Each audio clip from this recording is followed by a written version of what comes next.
this is Debbie from Lime Doodle Design, and today for Sam Says Stamp I want to look at combining stamp sets so that you get more use of them throughout the whole of the year. These two stamp sets, Melody's Easter and Spring Flowers, are both from the Reason to Smile release. I've already been busy creating Easter themed and spring cards, however we want to be able to use our stamp sets for longer than that.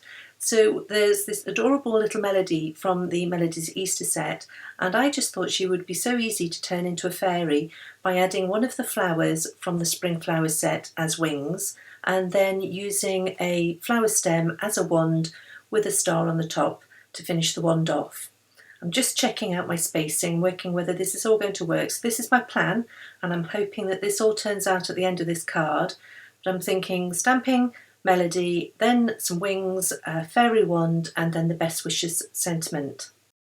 I'm using the Misty stamping tool to help with my stamp alignment, and also so that I can double stamp all the images. This gives really crisp outlines to them, and I like to use the Sam Says Stamp Intense Black, and that's a really lovely dark black, and is great if you want to Copic colour. Now I've stamped the fairy's wings, which is one of the flowers from the Spring Flowers set, onto a panel of Nina Solar White card, and also onto some post-it note. I've trimmed that post-it note out, and I'm using that as a mask so that when I stamp Melody over the top, the wings will look like they're coming from the back of her dress.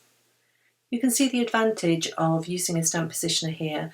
I've inked up the image and then pressed down the once, but the mask is actually making it more difficult to get a good impression of Melody's hair where the mask is, just on those edges there. So I was able to re-ink and re-stamp, and then my head's going to appear in here because I was thinking, you know what, I can still do that again.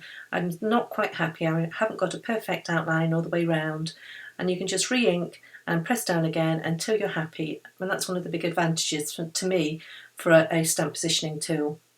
I also stamped the little girl image on some post-it note, and I've trimmed around just her hand and her dress so that when I stamp the wand it's going to look like she's holding it and it's sort of dipping out behind the back of her dress.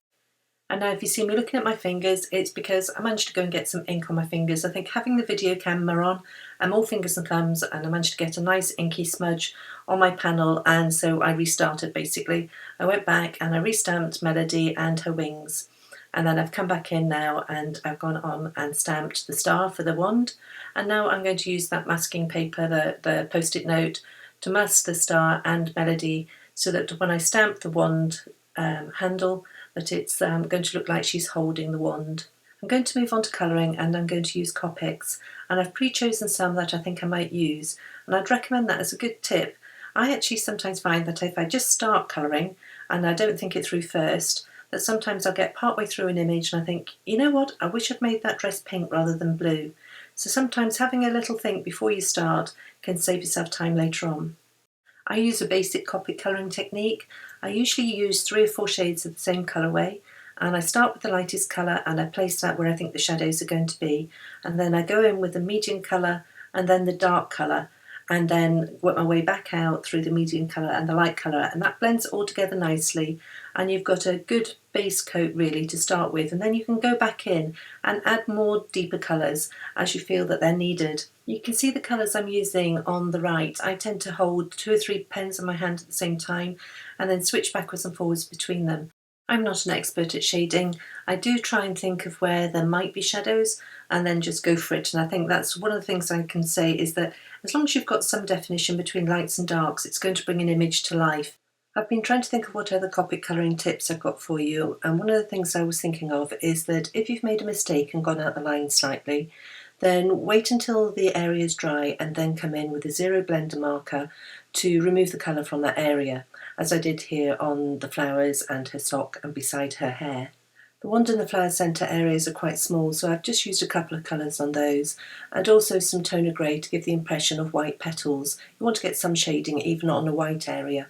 For her wings I'm using a combination of G20 and BG11, although having blended those through I did want to lighten it out slightly towards the tips of the wings, so brought in BG10 as well. Having finished colouring Melody, she was rather sort of standing out in the middle of nowhere, so I've used some green colours, G20, and then I bring in G21 and G24 to ground her, and then I've also blended out a little light blue sky around her using BG11 with the zero blender marker as well to soften the edges.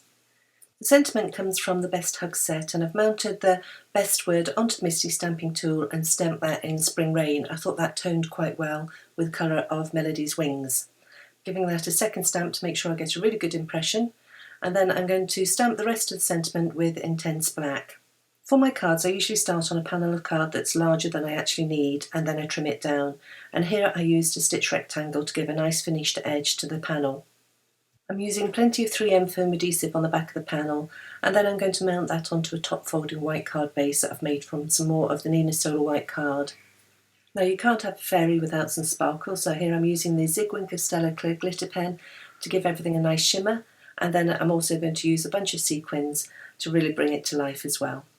I like to attach sequins with multi-medium matte, which means if any glue does squidge out, it dries clear and matte and you won't be able to see it. And that completes this card, taking a spring-themed set and extending its use throughout the year. Some simple additions such as some wings and a wand and an appropriate sentiment, and this spring-themed set can be used all year round. Thanks for joining me today, and I'll see you next time.